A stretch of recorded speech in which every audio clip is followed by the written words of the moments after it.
मुझे पूरे देश में कोई एक ऐसा नौजवान नहीं मिल पा रहा है जो इन करोड़ों असहाय लोगों के हितों की रक्षा करने के लिए आगे आ जाए और अपना पूरा जीवन इस समाज के लिए लगा दे, जिससे मैं चैन से मर जाऊं। और बाबा साहब इस दुनिया से चले गए, उनको जिंदा रहते हुए कोई ऐसा नौजवान नहीं मिला। इसीलिए मान्यवर साहब कांसीराम जी को जब ये बात समझ में आई तो उनको संकल्प लेना पड़ा और तंबू का बंबू खुद बनना पड़ा।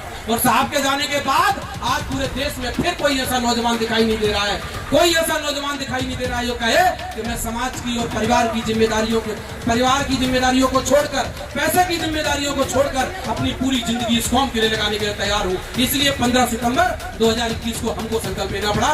भले ही हम लोगों ने पहले साल की नौकरी की, घर परिवार में रहते थे, लेकिन 15 सितंबर को फैसला किया कि अब पूरी जिंदगी इस कौम के लिए हम लगाएंगे। और बिजनेस आप लोगों के पास है नहीं, कोई साथी हाथ खड़ा करे जिसके पास कोई कंपनी हो, कोई फैक्ट्री हो, कोई मॉल हो, किसी के पास है तो कोई हाथ खड़ा करे। तो ये सोचने का विषय है, जब जमीन आप पे है नहीं और प्राइवेटीकरण के माध्यम से नौकरियां खत्म कर दी गई हैं और व्यापार आपके पास है नहीं, तो गोद में बैठे हुए बच्चों का जीवन कैसे अच्छा होगा? इस पर चिंतन करना चाहिए, मनन करना चाहिए और चिंतन और मनन करके वो रास्ता खोजना चाहिए जिससे इनकी जीवन में खुशहाली आए। तो सबसे पहले हमको ये समझना होगा कि हमारी बीमारी क्या है। बीमार लोगों को नहीं पता कि वो बीमार हैं, इसीलिए उनकी बीमारी का आज तक इलाज नहीं हो पाया। यहाँ मैं कह रहा हूँ जितने भी साथी बैठे हैं ये सब बीमार हैं, लेकिन मैं अभी इनसे पूछूंगा तो ये बता ही नहीं पाएंगे कि इनको बीमारी क्या है। जैसे मैं ये अंकल जी आगे बैठे हैं, भैया क्या बीमारी है आपको? कोई बीमारी है? नहीं है। आपको बेटा, आपको भैया, आपको दादा, ये जितने भी लोग बैठे हैं ये सब बीमार लोग बैठे हैं। पर किसी बीमार व्यक्ति को अगर अपनी बीमारी के बारे में पता ना हो तो क्या कभी वो इलाज कराएगा? कराता है इलाज? नहीं कराता है। तो ये बीमार लोग हैं, बस इनको पता नहीं है कि बीमारी क्या है। मैं अपनी बीमारी बताता हूँ। मैं पढ़ गया, लिख गया, मेरे पिताजी भी नौकरी में थे, लेकिन पढ़ने लिखने के बाद डॉक्टर बन गया, ग्वालियर मेडिकल कॉलेज भी पहुंच गया और वहाँ अपना बॉन्ड भी पूरा करने लगा। अपना 1 साल मैंने सेवा भी की वहाँ से मैंने अपनी ट्रेनिंग पूरी की। और जब मेरे गांव के लोग आते थे तो वहाँ पिताजी को फोन करते कि आपका बेटा वहाँ पर है, आप फोन कर दीजिए तो हमारी मदद हो जाएगी। अब जब वो आते थे हॉस्पिटल में तो गांव में एक परंपरा होती है कि पाँव छू लो तो ज्यादा अच्छे से मदद मिलती है। तो पैर छूने का प्रयास करते मैं उनको बोलता था कि नहीं, आपको पैर नहीं छूना है क्योंकि आपको पिताजी ने भेजा है।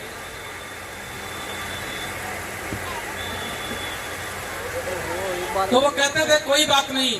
हम उनकी पूरी मदद करते थे। मदद करने के बाद वो ठीक होकर घर चले जाते थे। जब मैं लौटकर वापस अपने गांव जाता था तो वो लोगों को पता चल जाता था कि आज डॉक्टर साहब गांव में आए हैं, तो वो मिलने के लिए आते।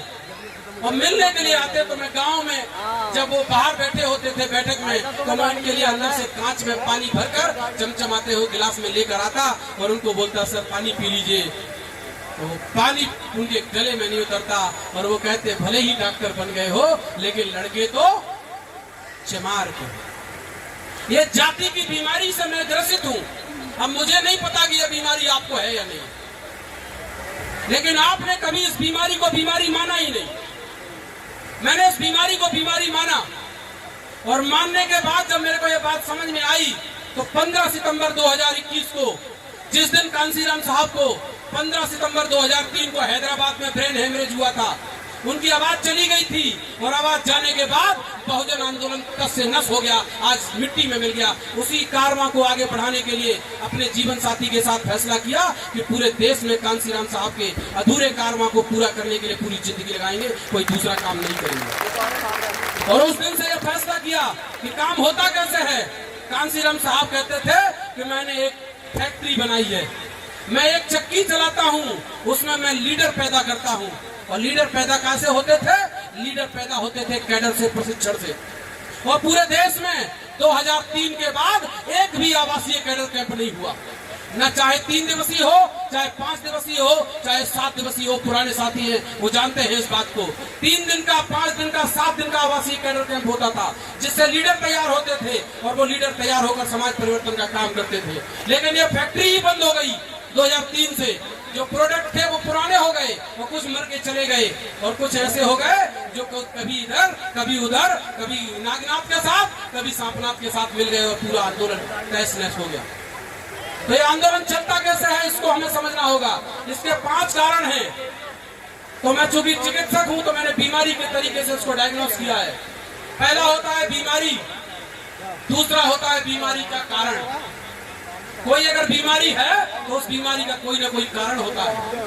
अगर बीमारी का कारण है तो उस बीमारी का इलाज भी होता है, और अगर इलाज है तो इलाज को लेने का तरीका भी होता है, और जब इलाज को लेने का तरीका है तो उसका कोई परहेज भी होता है। अगर ये 5 बातें आप जान लो तो आपके जीवन से बीमारी हमेशा के लिए खत्म हो सकती है। और अगर 5 में से एक भी बात छोड़ दी आपने, अगर आपको बीमारी बता दी, जैसे आप डॉक्टर के पास जाते हैं, बुखार आ गया आपको, तो डॉक्टर क्या करता है, पहले बुखार उतारने के लिए एक गोली दे देता है, बोले इसको खा लो।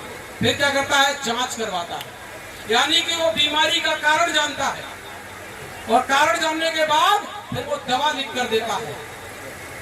दवा लिखने के बाद काम पूरा हो जाता है क्या? नहीं होता है। वो क्या करता है, वो आपको दवा खाने का तरीका बताता है। ये दवा खानी कैसे है, जो भंते जी बता रहे थे कि कौन सी सुबह खानी है, कौन सी शाम को खानी है। क्या दवा खाने का तरीका बता देंगे तो बीमारी दूर हो जाएगी? नहीं होगी। उसका परहेज बताना पड़ेगा कि आपको कौन कौन सा परहेज करना है। तो जो हमारी सबसे बड़ी बीमारी है वो जाति है, और जाति को हम लोग बीमारी नहीं मानते हैं। जो बौद्ध बन गए हैं वो भी आज तक अपनी जाति का पुछल्ला नहीं छोड़ पाए। इसीलिए अभी तक हमारी आजादी का रास्ता तय नहीं हो पाया। दूसरा इसका कारण है, ये जाति आई कहां से? कारण पर तो जाना पड़ेगा कि जाति कहां से आई। जाति सत्ता से आई है, और सत्ता से ही मिटेगी। इसके पहले कोई भारत से जाति को नहीं मिट सकता। ये बाबा साहब ने और कांसीराम साहब ने साबित किया। कोलालमपुर और मलेशिया में कांसीराम साहब ने जो स्पीच दिया है उसको पढ़ें आप। बाबा साहब कहते हैं कि इस देश में सारी समस्याओं का समाधान केवल एक जगह पर है, और वो राजनीतिक सत्ता की मास्टर चाबी में है। लेकिन सत्ता की मास्टर चाबी में समाधान कब है?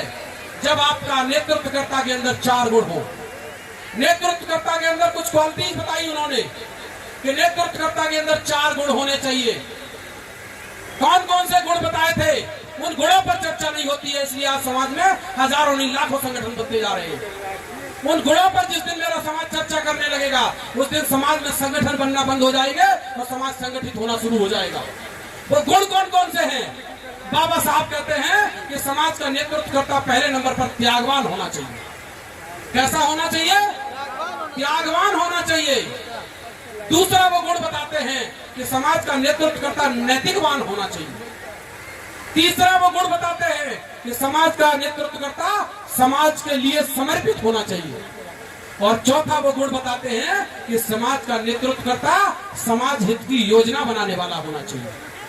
अब मैं त्याग की बात करता हूं तो बाबा साहब क्रांति और प्रतिक्रांति में लिखते हैं, तथागत बुद्ध की बात को कोट करते हुए कहते हैं कि समाज का नेतृत्व कोई राजा नहीं कर सकता, समाज का नेतृत्व कोई जमींदार नहीं कर सकता, समाज का नेतृत्व कोई सेठ नहीं कर सकता। तो बाबा साहब और बुद्ध कहते हैं कि कौन कर सकता है? बोले समाज का नेतृत्व एक भिक्षु कर सकता है। और भिक्षु क्यों कर सकता है? उसके लिए वो 2 नियम बताते हैं जो भंते जी ने बताए अभी, कि भिक्षु 2 जिम्मेदारियों से मुक्त होता है। एक तो पैसे की जिम्मेदारी से, और दूसरा परिवार की जिम्मेदारी से। तो जो भी आज समाज का नेतृत्व करना चाहते हैं उनको ये 2 गुण अपने अंदर पैदा करने ही पड़ेंगे। परिवार और पैसे की जिम्मेदारी से मुक्त होना ही पड़ेगा। और जो परिवार और पैसे की जिम्मेदारी से मुक्त नहीं हो सकता, मैं लिख कर दे रहा हूं, वो समाज का नेतृत्व नहीं कर सकता। वो समाज को धोखा ही देगा, चाहे तो वो आज दे दे या कल दे दे, वो धोखा ही करेगा। क्यों?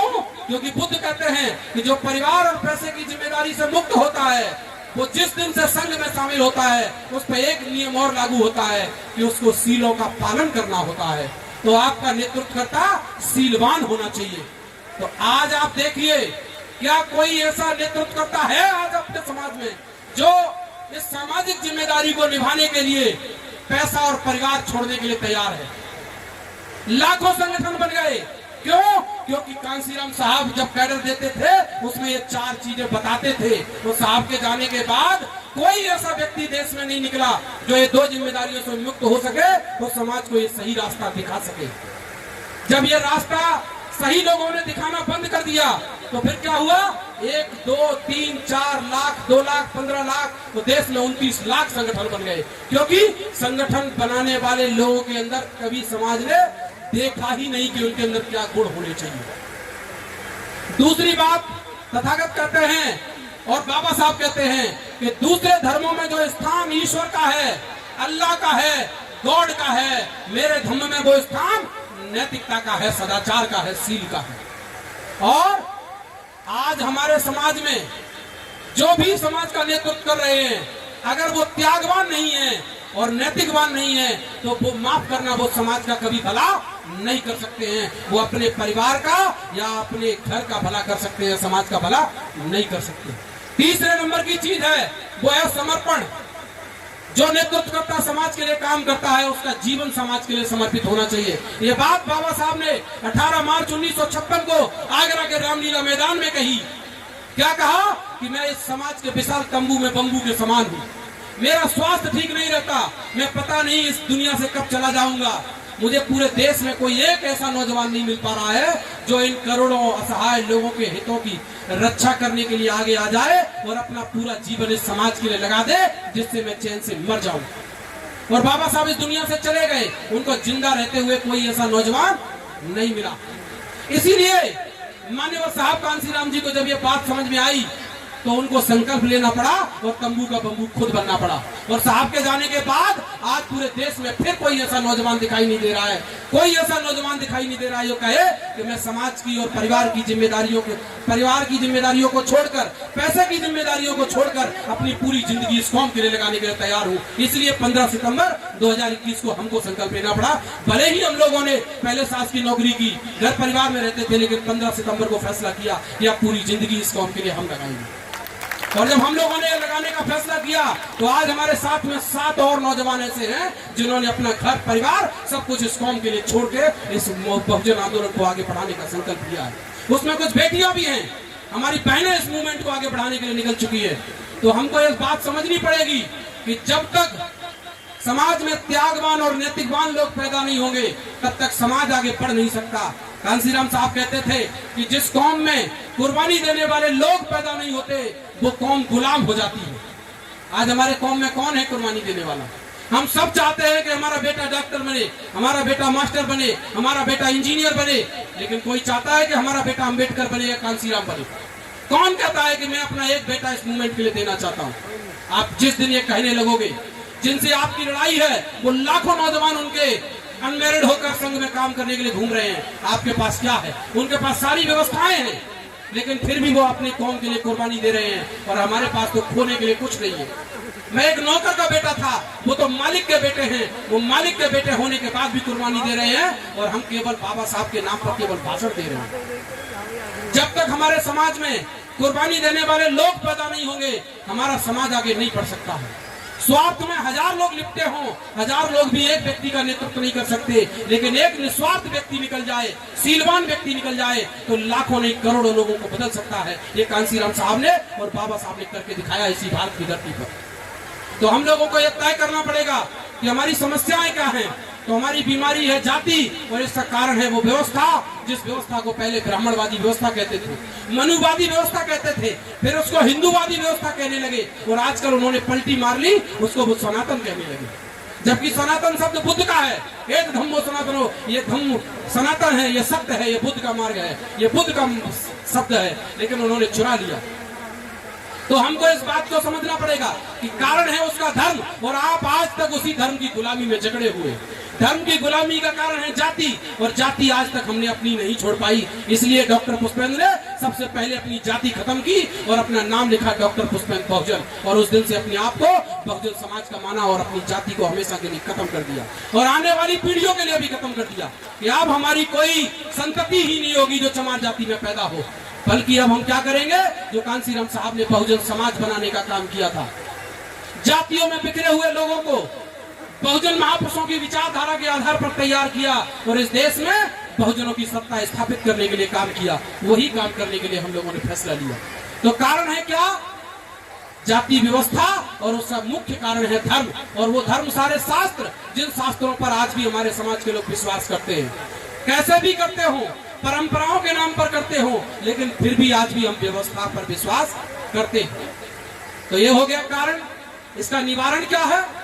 निवारण एक है कि इस जाति ने हमारा रोका क्या है, इस देश के मूल निवासी बहुजनों का रोका क्या क्या है। इस जाति ने 3 चीजें रोकी हैं आपकी: एक साथ बैठना, एक साथ खाना और एक साथ समारोह करना। ये रोका है इस जाति व्यवस्था ने। इस देश में जो व्यवस्था कहते हैं ब्राह्मणवादी व्यवस्था, उसमें 4 वर्ण है: ब्राह्मण, क्षत्रिय, वैश्य और शूद्र।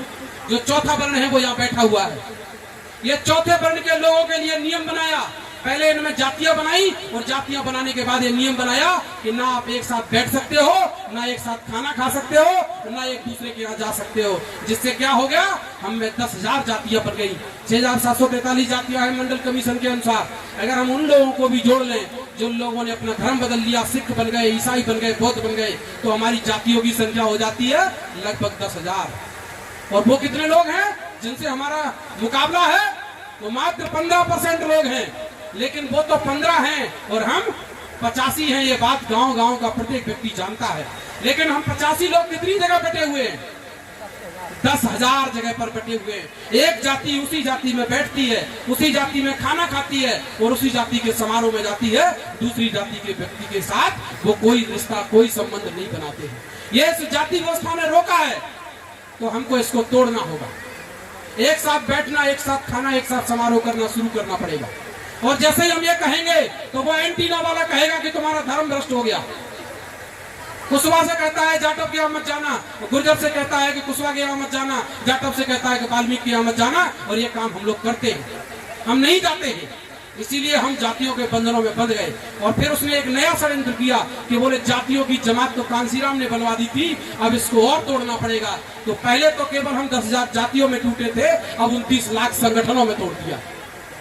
तो जोड़ेंगे कैसे? जोड़ने का क्या तरीका है?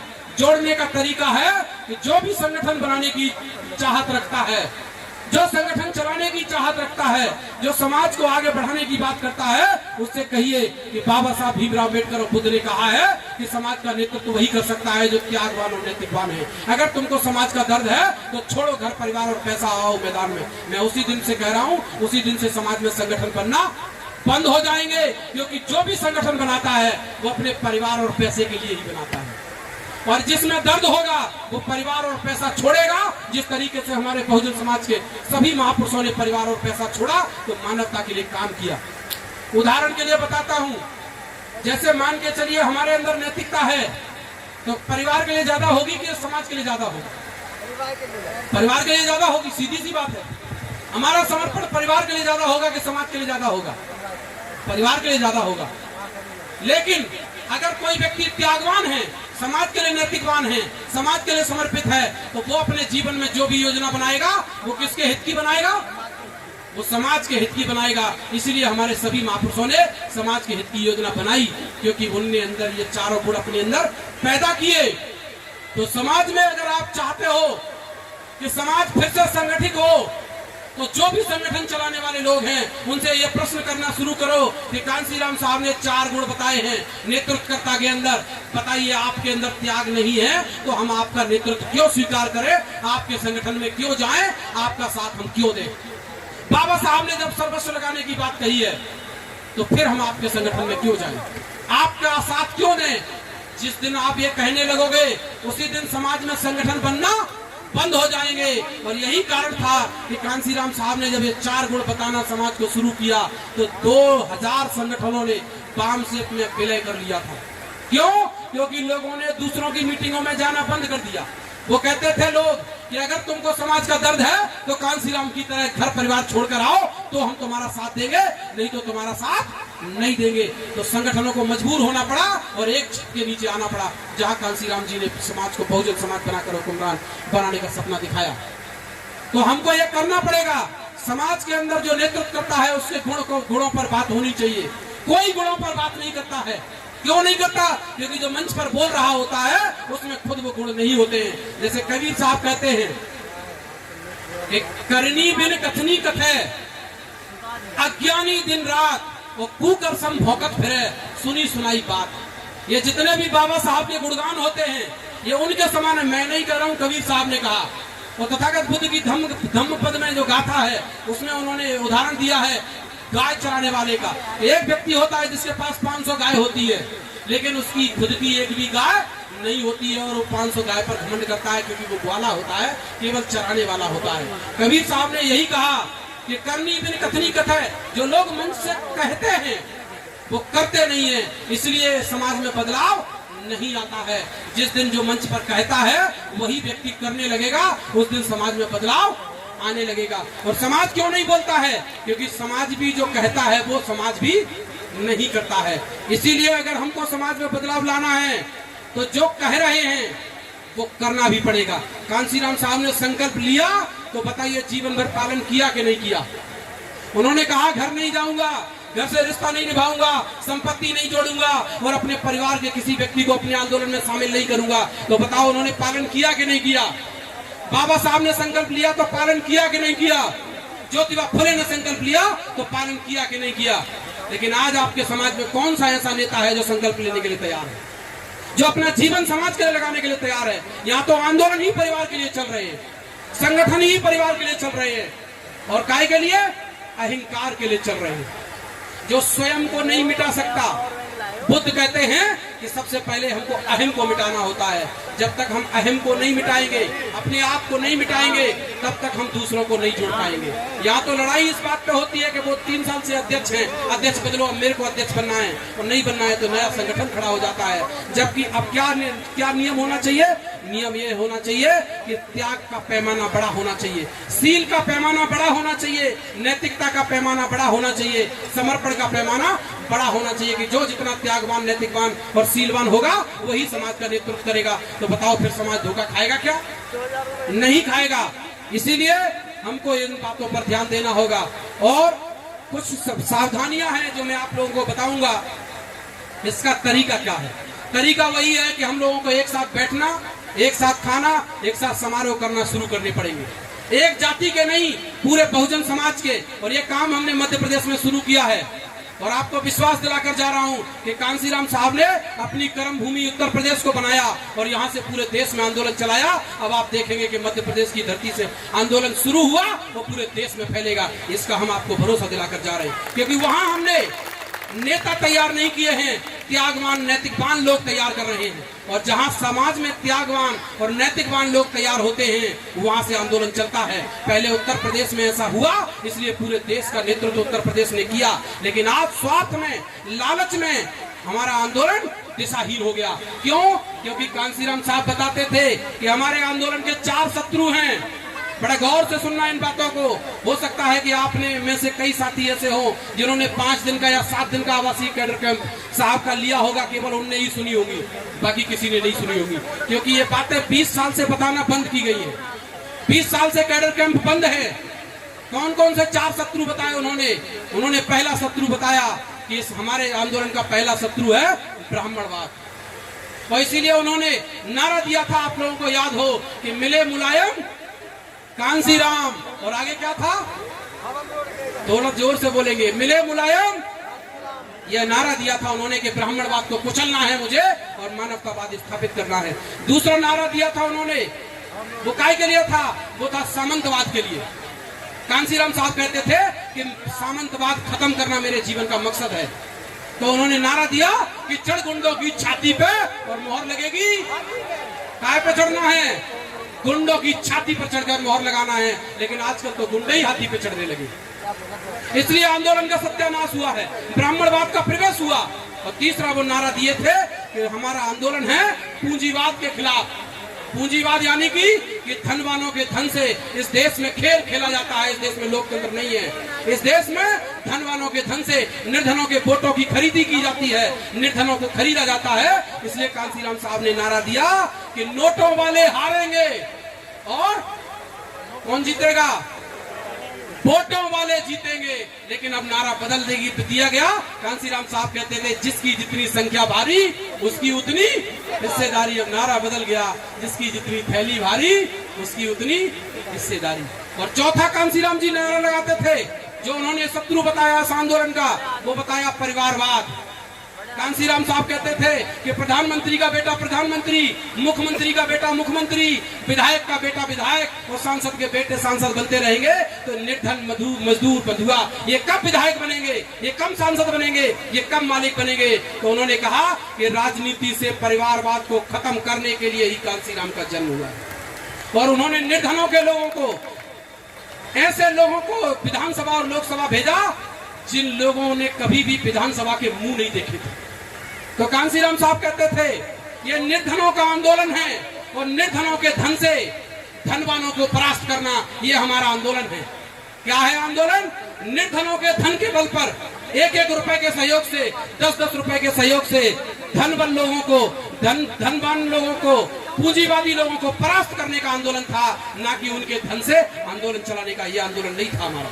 हमको अपने सिद्धांतों पर वापस लौटना पड़ेगा।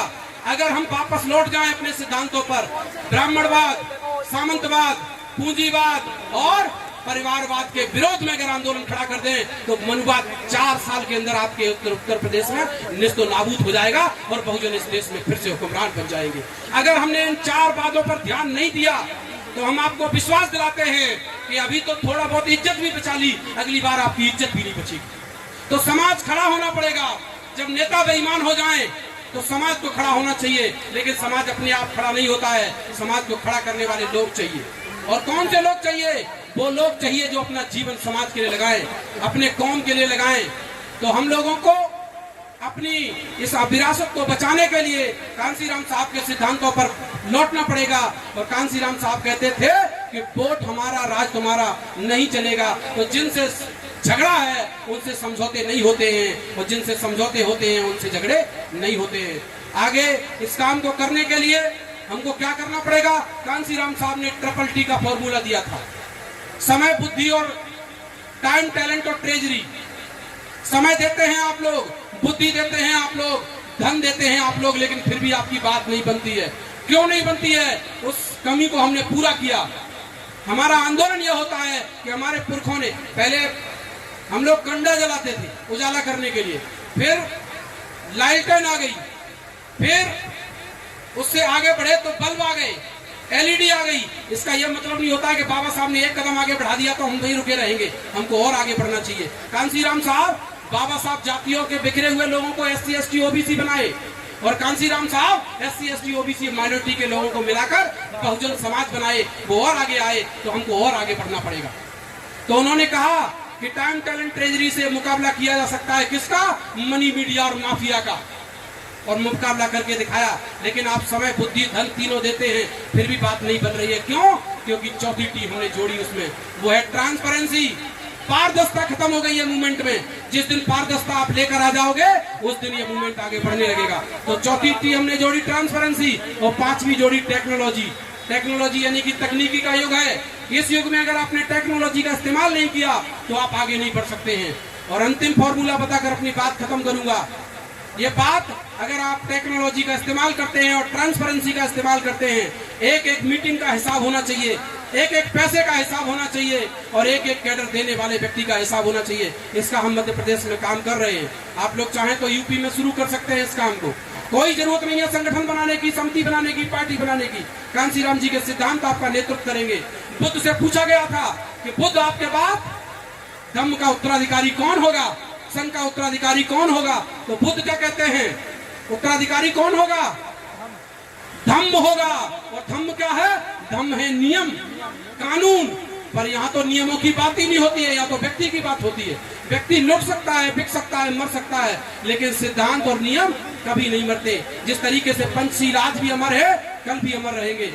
और हम लोगों को कांसीराम साहब के फॉर्मूले में एक T और जोड़नी पड़ी, जो ट्रांसपेरेंसी और टेक्नोलॉजी के रूप में हम लोगों ने जोड़ी। अंतिम फॉर्मूला था NDS यानी कि नीड। आज बताइए, हमारे समाज को इकट्ठा होने की जरूरत है या नहीं है? जरूरत है। तो दूसरे नंबर की D है डिजायर। आप लोगों में इच्छा होनी चाहिए। तीसरे नंबर की चीज है स्ट्रेंथ। स्ट्रेंथ यानी कि संख्या। संख्या कितनी है हमारी? 85% है। लेकिन अभी जातियों में, संगठनों में, समितियों में बिखरे हैं। हमको क्या करना पड़ेगा? जातियों, संगठनों, समितियों में बिखरे हुए लोगों को इकट्ठा करना पड़ेगा। और इसके लिए क्या करना पड़ेगा? रिस्पॉन्सिबिलिटी, जिम्मेदारी लेनी पड़ेगी। इस सूत्र में भी हमने आर जोड़ा। आर की बात को बोलकर, जिम्मेदारी की कहानी को सुनाकर अपनी बात खत्म करूंगा। कहानी है जंगल की आग की, जो भंते जी बहुत ही शानदार तरीके से सुनाते थे। उसको मैंने अपने प्रशिक्षण में ऐड किया और ये 5 घंटे का प्रशिक्षण है। मैंने उसका सार आपको बताया है। अगर आपने 5 घंटे की पूरी बात सुन ली तो मैं आपको भरोसा दिला रहा हूं कि जिस तरीके से हम दोनों ने अपनी पूरी जिंदगी समाज के लिए लगाने का फैसला किया, उस दिन कोई नौजवान ये जरूर कह देगा कि हम भी अपनी जिंदगी इस मूवमेंट के लिए लगाएंगे। क्योंकि जहां सत्य होता है वहां साथ देने वाले लोग मिल जाते हैं, जहां नैतिकता होती है वहां त्याग करने वाले लोग मिल जाते हैं। तो हम लोगों ने तय किया कि हम इस काम को करेंगे। तो रिस्पॉन्सिबिलिटी के लिए कहानी सुनाता हूँ। कहानी है जंगल की आग की। एक बहुत विशाल जंगल होता है, उसमें बहुत सारे जानवर रहते हैं और वो जानवर क्या करते हैं, उस जंगल में अपना जीवन जीते हैं। भैया 2 मिनट और रुक जाओ, 2 मिनट रुक जाओ, 2 मिनट में खत्म कर रहा हूं। बहुत सारे जानवर रहते हैं, लेकिन कुछ खुरापाती तत्व आते हैं बाहर के लोग, तो जंगल में आग लगा देते हैं। जंगल जलने लगता है। जंगल जलने लगता है तो सारे जानवर भागने लगते हैं। लेकिन उसी जंगल में एक चिड़िया होती है जो पास के तालाब में जाती है, 2 बूंद पानी की लाती है और जंगल की आग पर डालती है। वो एक काम निरंतर करती रहती है। वहीं एक बंदर होता है जो चिड़िया को देखता है और उसका मजाक उड़ाता है। और वो चिड़िया से कहता है, पागल चिड़िया, तेरे इस 2 बूंद पानी से जंगल की आग बुझ जाएगी। तू कैसी पागल हो गई है, मर जाएगी, जल जाएगी। तू ये काम करना बंद कर, तू भी भाग जा। तो चिड़िया सोचती है, भागकर कहाँ जाऊंगी? गांव में लोग रहने नहीं देंगे, इतने सारे जानवर कहाँ जाएंगे? शहरों में लोग रहने नहीं देंगे। चिड़िया कहती, अब उसको कोई जवाब नहीं देती, अपना काम करती रहती है। लेकिन जब बंदर उसको बार बार टॉर्चर करता है तो चिड़िया के सब्र का बांध टूट जाता है और चिड़िया जवाब देती है कि मुझे पता है, हे मूर्ख बंदर, मुझे पता है कि मेरे 2 बूंद पानी से इस विशाल जंगल की आग नहीं बुझने वाली। लेकिन मुझे एक और बात पता है कि जब जब इस जंगल की आग का इतिहास लिखा जाएगा तो मेरा नाम आग लगने पर जो भाग रहे थे उन भगोड़ों में नहीं, और जब मैं आग बुझा रही थी तब कमियां निकाल रहे तेरे जैसे नालायक निकम्मे बंदरों में नहीं, आग बुझाने वाले वीरों में लिखा जाएगा। मैं तो वीर बन के मरना चाहती हूँ, चाहे आग बुझे या ना बुझे। तो जब चिड़िया ये जवाब देती है तो वहां से एक हाथी गुजर रहा होता है। हाथी इस बात को सुनता है और कहता है कि चिड़िया तूने क्या बोला? ये मासूम सी चिड़िया क्या बोल रही है? चिड़िया से कहता है, दोबारा बोलो। तो चिड़िया कहती है कि जब जब इस जंगल की आग का इतिहास लिखा जाएगा तो मेरा नाम आग लगने पर भागने वाले भगोड़ों में नहीं, और जब मैं आग बुझा रही थी तब कमियां निकालने वाले जिसके नालायक निकम्मे बंदरों में नहीं, आग बुझाने वाले वीरों में लिखा जाएगा। मैं तो वीर बन के मरना चाहती हूँ। हाथी को यह बात समझ में आ जाती है और हाथी चिंगाड़ मारता है। जब हाथी चिंगाड़ मारता है तो हजारों हाथी इकट्ठे हो जाते हैं, और जब हजारों हाथी इकट्ठे हो जाते हैं और वो जंगल की आग पर पानी अपनी सूंड में भरकर मारना शुरू करते हैं तो जंगल की आग बुझ जाती है, जंगल फिर से हरा भरा हो जाता है। तो चिड़िया की तरह काम करने के लिए जो लोग निकले, अपना घर परिवार नौकरी सब कुछ छोड़कर निकले, उनका आपको हाथी की तरह साथ देना है। क्योंकि बाबा साहब लिखते हैं कि मेरा समाज विशाल हाथी के समान है, और कांसीराम साहब कहते हैं कि मेरा विशाल बहुजन समाज हाथी के समान है। इसलिए दोनों जब अपना चुनाव चिन्ह देते हैं, बाबा साहब शुरू कास्ट फेडरेशन का चुनाव चिन्ह हाथी देते हैं और कांसीराम साहब बीएसपी बनाते हैं तो चुनाव चिन्ह हाथी देते हैं। क्योंकि वो कहते थे कि मेरा समाज हाथी के समान है। लेकिन मेरा ये समाज करता क्या है? या तो जिम्मेदारियों से भागता है या कमियां निकालता है। ये काम आपको नहीं करना है, आपको हाथी वाला काम करना है। हाथी का काम क्या है? चिंगाड़ लगाने का। आप आज इतने लोग इकट्ठे हुए हो, कल और इकट्ठे होना, 1000, 2000, 5000 लोगों को इकट्ठा करो और ये भाईचारा बनाने का आंदोलन फिर से शुरू करो, तो आपकी बिगड़ी बात बनेगी। नहीं तो लोग बाबा साहब के गाना गाएंगे, गीत गाएंगे। बाबा साहब गुणगान करने के लिए नहीं है, पंचशील गुणगान करने के लिए नहीं है, अपने आचरण में उतारने के लिए हैं। और जब तक आप आचरण में नहीं उतारेंगे बदलाव नहीं आएगा। मैं इन्हीं शब्दों के साथ अपनी वाणी को विराम देना चाहता हूं और मैं आप लोगों से एक निवेदन करता हूं कि आप लोग अगर देखना चाहते हैं तो डॉक्टर पुष्पेंद्र बहुजन फेसबुक पर या यूट्यूब पर मेरे बहुत सारे वीडियो डले हुए हैं, वो वहाँ देख सकते हैं। और हमारी शादी देखना चाहते हैं तो बहुजनों की अनोखी शादी यूट्यूब पर डालेंगे तो पहले नंबर पर निकल कर आएगी। 1 रुपए खर्च नहीं किया शादी में, दोनों डॉक्टर थे, चाहते तो लाखों रुपए खर्च कर देते। फ्री में शादी की और भंते जी को बुलाया था और 2000 लोगों की देशना का कार्यक्रम रखा था, लेकिन किसी कारणवश वो कार्यक्रम बारिश के कारण अव्यवस्थित हो गया। नहीं तो होटल में 200 लोग 150 लोग इकट्ठे हुए थे परिवार के और शादी कर ली थी। ना बैंड बजा, ना हल्दी लगी, ना चंदन लगा। और केवल यहाँ बैठने के लिए नहीं, प्रीति ने यह संकल्प लिया है, मैं कोई भी अपने जीवन में ऐसा पहनावा नहीं पहनूंगी जो मानव मानव में भेद करता हो। ऐसा संकल्प आपको लेना पड़ेगा, तब आपके घरों में बदलाव आएगा। इन्हीं शब्दों के साथ जय भीम, जय भारत, जय बहुजन समाज, जय साहब का